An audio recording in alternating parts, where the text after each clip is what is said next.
happy to be here as part of the industry component on alternative venues in jazz, part of Facebook, and I'm here to talk about my experiences in the music business, my experiences with management and booking, record companies. Hi there. Not sure if the first part of what I said was recording. So here we are. My name is Jean-Pierre Leduc. I'm coming to you live from Montreal, Canada, and I'm very happy to have been invited by Gail Boyd and this page, Alternative Venues in Jazz, as part of the industry component today. So, as I said, I'm a Canadian, and I've been working in the music business for about 30 something years. My training is as a double bass player. You can see my instrument here. I still play in a classical symphony orchestra here in Montreal, which is called Ensemble Sinfonia de Montréal. We're on hiatus, of course, like everyone else in the world.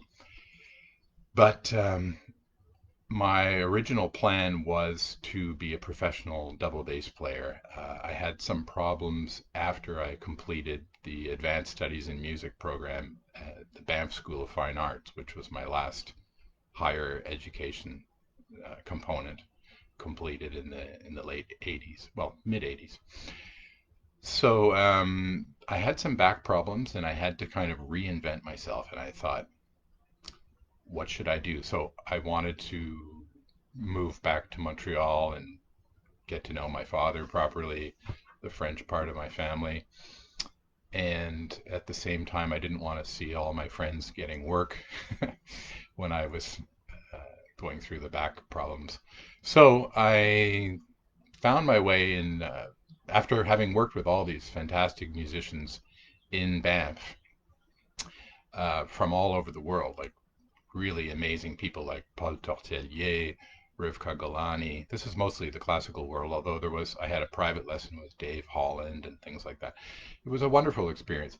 But after that, and then having this back problem, I thought, I cannot sit around in Toronto where I then lived and watch all my friends getting work in professional orchestra. That just was too painful for me.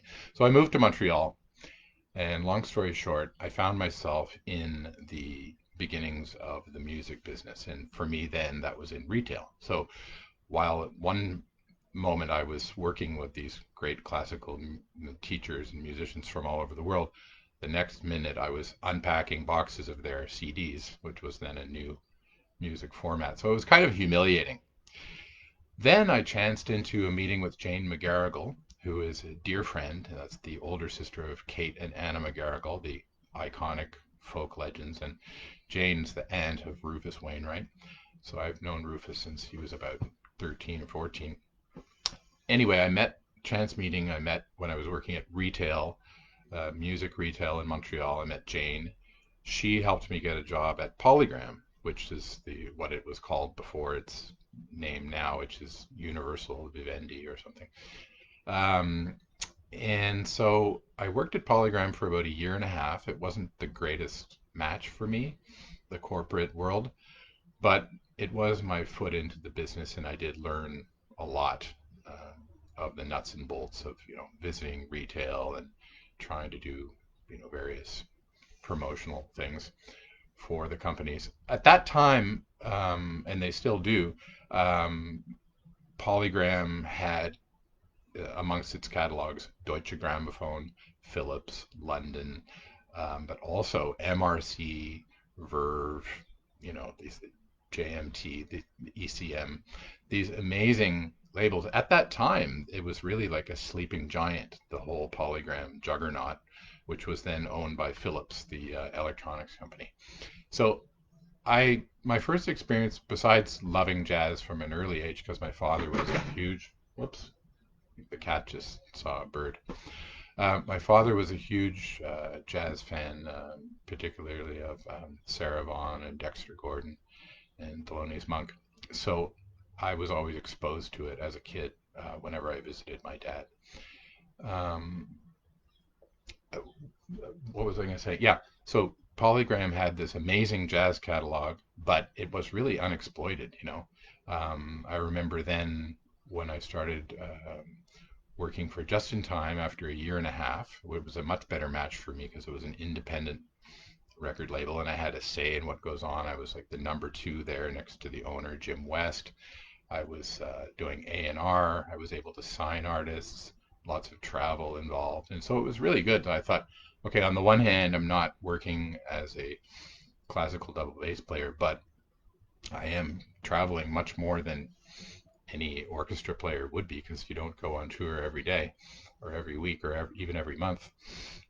So it was a good thing it was exciting, lots of trips to New York, lots of trips to music business conferences all over the United States, particularly in California when they had the NAIRD conference. Anyway, so the main thing was that Just in Time laid the foundation for what I'm doing today. Um, with the collapse of the recorded music business, I decided, I saw the writing on the wall while I was still employed by Just in Time, and I thought, people have always been interested in live music, sitting around a fire and banging drums and chanting. People are always going to want live music. Of course, I couldn't have predicted what we're going through now with COVID, where there's nothing happening. But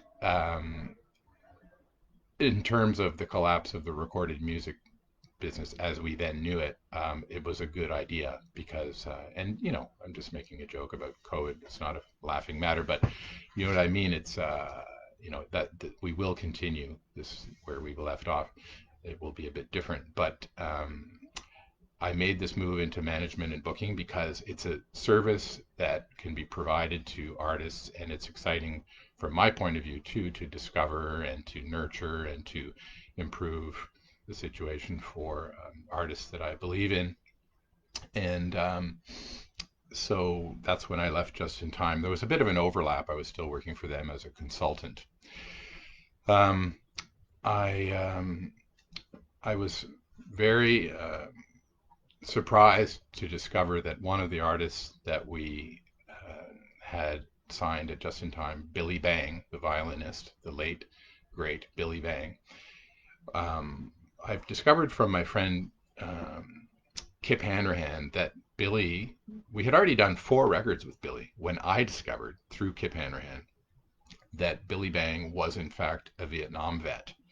He was one of many African American musicians who were soldiers in Vietnam. But of course, he never spoke about it for obvious reasons, there was a reticence there. And so when I found out from Kip that Billy was a vet, I had this idea, just went off because my late father was an investigative journalist. And so I sort of got that from him. One day I talked to Billy about addressing his experiences in Vietnam through music. And there was a huge silence, which is understandable. But he then called me back about a week later and he said, I've been talking, JP, I've been thinking about what you said, and I don't usually talk about these things, but I think I'd like to do that. And said there's something, for some reason I was able to talk to you about it and to think about it, and I think I'd like to do that. So I managed to get a budget from Jim West from Just in Time, and so that enabled Billy to not do any gigs and just focus on writing the material that became the recording Vietnam, the Aftermath, which is in my entire life, this is going to be like one of my proudest achievements, was making this record, producing this record with Billy.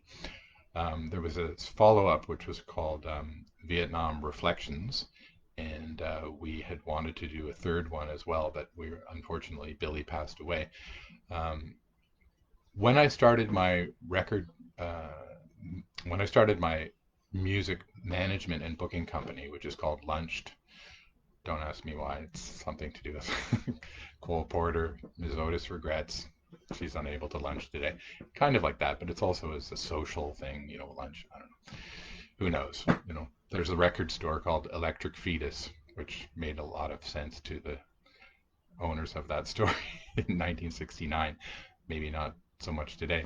Anyway, so that's what it's called, Lunch Management and Booking. My website is lunchrecords.com because I did want to start a record company initially, so that's why the URL is that way. Anyway, um, so Billy was really the first, not the first first artist I ever booked, but he was when I started my management company, he was one of my first clients.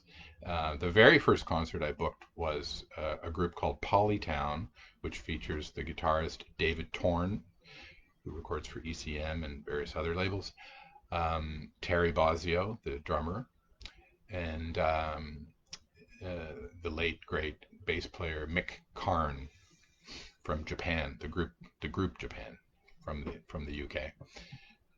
So Polytown, I booked them at Club Soda in Montreal and the Phoenix Club in Toronto, and that was when I was working at Just in Time, which had a sister company, which was a distribution company called Fusion 3, which no longer exists, although Just in Time does. Anyways, so I booked those two concerts, and they both sold out, and everyone was thrilled, and so it gave me that appetite for like, okay, maybe this is something I can do. Another thing to add to my collection.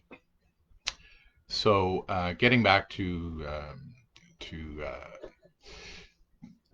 my clients, my first clients, shortly after working with Billy in a management and booking component capacity, I then had the opportunity to manage the great Hank Jones.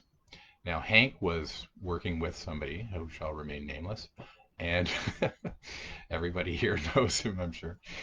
But anyways, all I'll say is that Hank and I used to laugh about that because when he came to me, he said he went from rags to riches.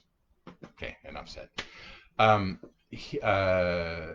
Hank said that he was looking for somebody, and I said, "Oh, well, maybe I could manage you." So he said, "Oh, I didn't know you did that." I said, "Well, neither did I, but I started this company, and I would be happy to work with you." So he came back to me about a week later, and he and then we signed a deal, and it was very exciting because I was with Hank for the last several years. I knew him since 2004 personally. Of course, I knew of him much for a long time as a legend. But to be able to work with somebody of that stature, with that reputation, I mean, that just in the conversations we had, it's just nuts. It's just so exciting. I was just on the moon. Every time I talked to Hank, I would put down the phone afterwards and just be like jumping up and down in my apartment. It was just so exciting. And I was also lucky after that, you can really get the ball rolling when you do good work for somebody like that, then, it just builds exponentially and then everyone wants to work with you. Of course, the sad part of that is that these people don't live forever. So um, I then worked with Cedar Walton, and I worked with the great singer Mark Murphy, who also is one of the great experiences of my management and booking career. He was such a sweetheart. So was Cedar. I mean, I didn't have that much time with Cedar, but we did travel and client. We did do several tours of Europe and some other interesting projects. We went to Brazil with his lovely wife Martha, and there's some other people that I wanted to mention as well. Um, there's who else? Alvin Queen is a drummer that I worked with, and who I still work with really, and who lives in Geneva. I've been lucky to work with some of the legendary drummers. I worked with Jimmy Cobb, who just passed away a few weeks ago. I worked, thanks to my dear friend Ina Ditka, I worked as the Canadian, and I did some American booking too, agent for the late great Ginger Baker.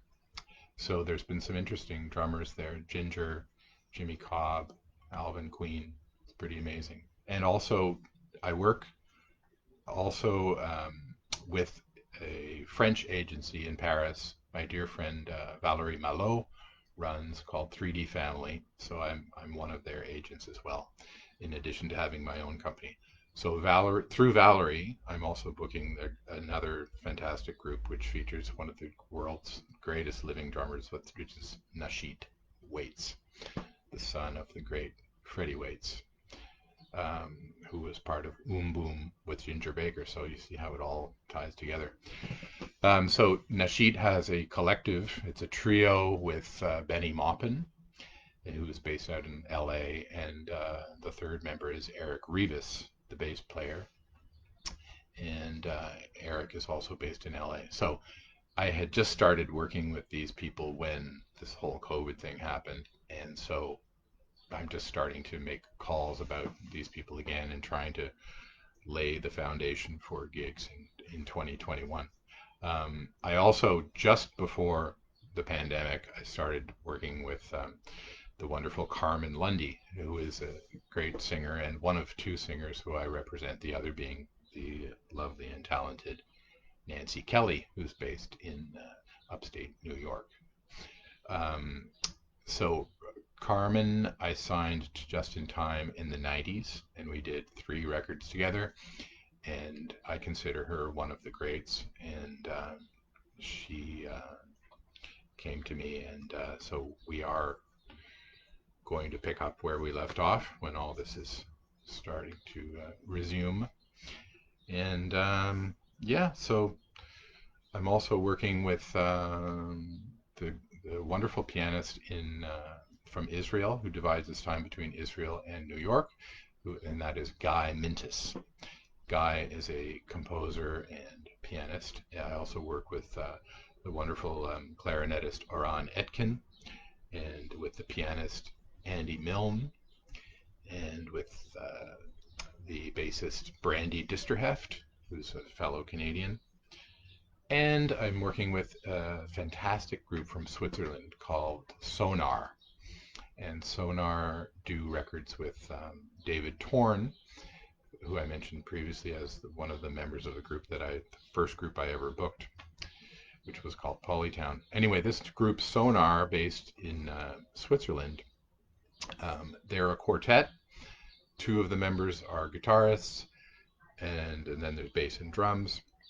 But then they have added David Torn for the last 3 records as producer and guitarist, so he's really a de facto member of the group now. So they're a quintet, and of the 5 musicians, 3 are guitarists. So they're this amazing, wonderful layered sound that's kind of echoes the King Crimson version from the early 80s, the one that featured Adrian Belew and Robert Fripp, Bill Bruford, and Tony Levin. So it's got that kind of feel to it. If you can imagine something between that, David Torn's Cloud About Mercury on ECM, and Roxy Music's Avalon, you can get a rough idea what Sonar sounds like. Really fantastic. So this is really my history. I could go on about it forever, of course, but we have a limited time. But people ask me what is the difference between management and booking. I think everybody on this page knows, but just to encapsulate it again, is that booking is, obtaining gigs, whether they be in art galleries, museums, clubs, or festivals, or people's living rooms even. That's booking. Management is overseeing the person who's doing booking, it could be the one and the same person, but often is not. But management is more interesting. Booking, you have to do booking. Like if you're booking yourself, or if you have somebody booking for you, it's something that's necessary. No, I don't really think anybody likes booking. I mean, I have to compare notes with some people who do exclusively booking, but I guess there are people who like doing laundry also, because we all have to wear clean clothes, but we don't necessarily like doing laundry. The thing about booking is that when you're talking to your contacts, you can't really piss them off, right? So there's a certain artificiality there. I mean, yes and no. I mean, you get to know people and you can be honest, and that's wonderful. That's the thing that we all hope to get to. That's the point that we want to get to, is where we can really say what we think, and that's that. But there are situations where it's very frustrating and you're trying to get work for people and they just won't bite. And so, but what I'm getting at is that you can't therefore tell somebody off, because then you wreck that contact, right? So it's a delicate balance, you know. Management is fun because it's everything else. I mean, one thing that I love is trying to get synchronization for television and film and internet things or video games for music, pieces of music that lend themselves to those formats. Um, you know, there's one group I have that has an amazing uh, opening track that I think would be amazing in a James Bond movie. So I sent it to the daughter of the producer, Barbara Broccoli, waiting to hear. So, you know, synchronization for films and television and video games. What else? Helping artists to find teaching positions, or helping, you know, looking at foundations that support the arts and filling out applications to try and get funding that way. Um, there's any number of things. You know, I was working with one of my Canadian artists that just sadly passed away.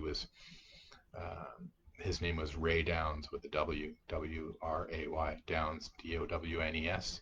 He was a wonderful, wonderful pianist, kind of like the Canadian Hank Jones. He was elegant, refined, the complete musician, a musician's musician. He was a student of Oscar Peterson. He's played with Sidney Bechet and Bill Coleman, Annie Ross. He was married to an actress who's still alive, actually, who was friends with Dylan Thomas. So Ray used to go out carousing with people like Richard Burton. Anyway, I was writing Ray's autobiography, literally, whoops, literally writing his autobiography on his deathbed, you know, and we would have these sessions. So that's another activity that you can do. I mean, I've been writing a memoir of Hank Jones, of my time with him. I'm preparing a posthumous release of live recordings from Mark Murphy, which hopefully will see the light of day early next year, 2021. So these are some of the activities that I've been doing during the COVID period. That, and of course, refining my files and you know, revising lists of contacts and things like that. Basically taking stock. That's what we have to do. And I do professional voice recordings for you know, advertising and things like that. The woman down the street has her own studio, so I do that in French, English, and sometimes even in Spanish, because those are the languages that I speak. So those are some of the things I've been doing during COVID. That's a bit of the history of what I've done. So that alarm was basically telling me that if there are any questions that anyone wanted to ask, and I wanted to also add some words of encouragement that to everybody, that this is also a good time for you to revise your lists, to take stock, to really, you know, take a hard look at what you're doing, and maybe to even decide whether this is really what you want to do. I'm sure many of you watching who are just starting out, that are not veterans, that are not established, and you know, I think you have to really know that you have something really strong and powerful to offer, and therefore um, that helps you to decide how and when you're going to go about presenting your music to the world. I think that um, it was hard to get attention for anything before this COVID business, and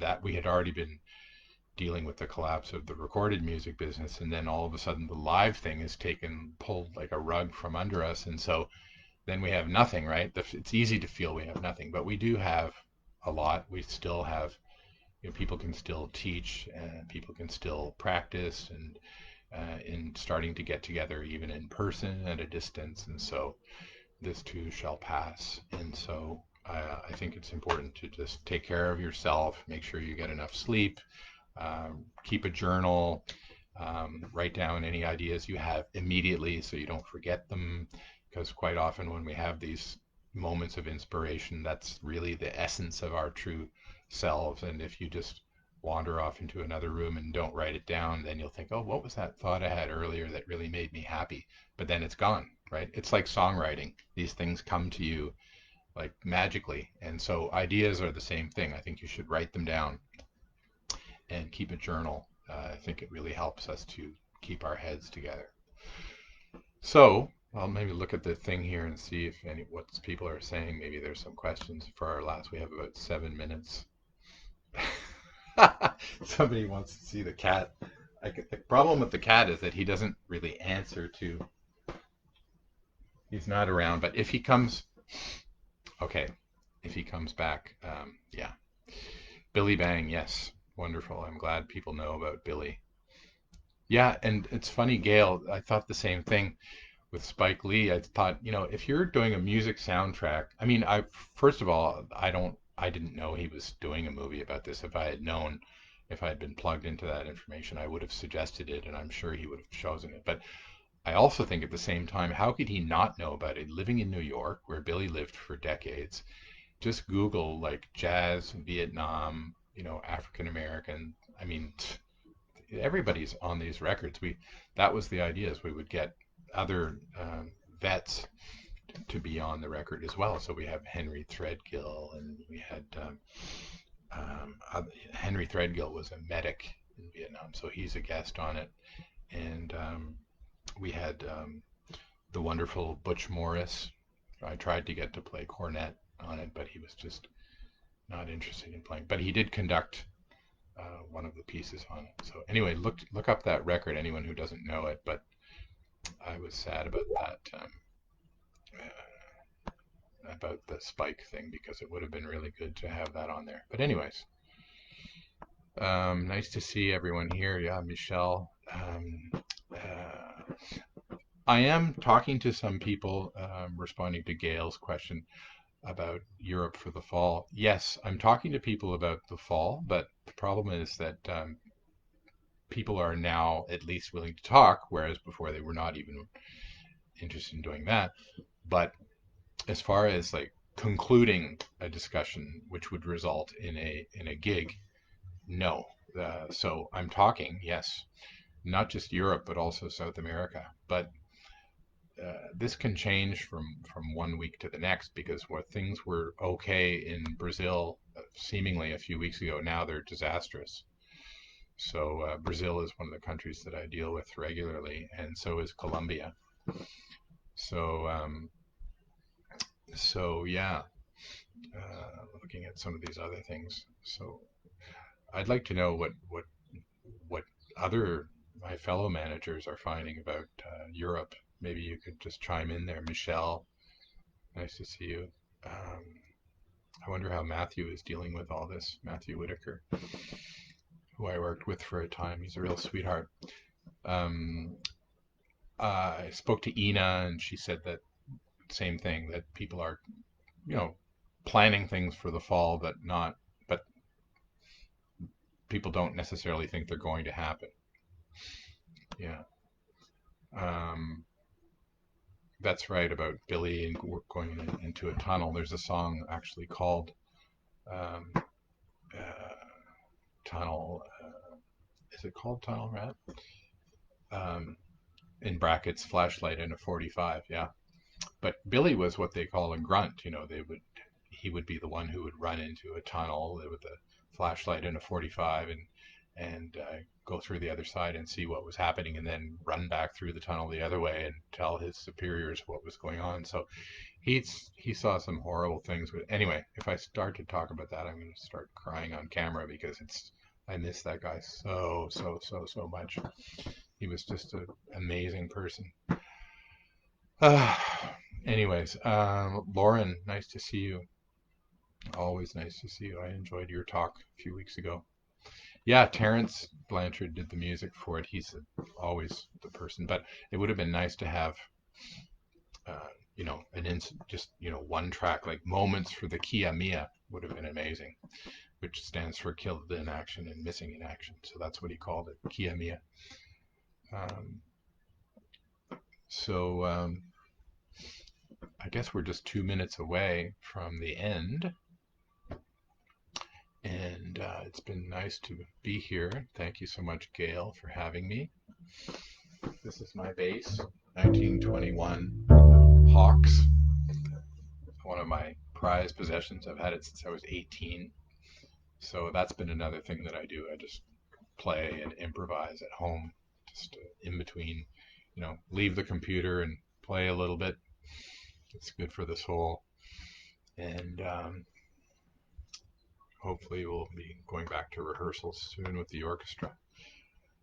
So I think I gave my words of encouragement, and that is, yeah, my advice would be, write down those good thoughts you're having, and keep a journal, and take care of yourselves, and, get a good sleep. Try and keep to a routine, and exercise is so great. I'm lucky I live right near Old Montreal, so it's just a 5-minute walk, and I'm surrounded by these beautiful buildings, and that's why I love living right down here by the water in downtown Montreal. So, and I'm also very thankful to the Canadian government who are giving us emergency financial relief during this time, which is enabling me to not go insane. So yeah, here we are at 5:29, nearing the end.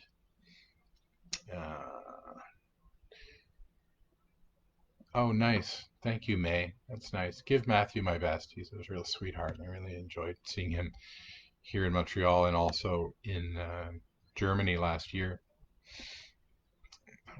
That was an amazing concert. Woo! So good with the new band. So great. I told Matthew that. Yeah. Okay. Well, thanks everyone. It's now 5:30, so adios, bonjour, hasta la próxima. Love to everyone. Cheers.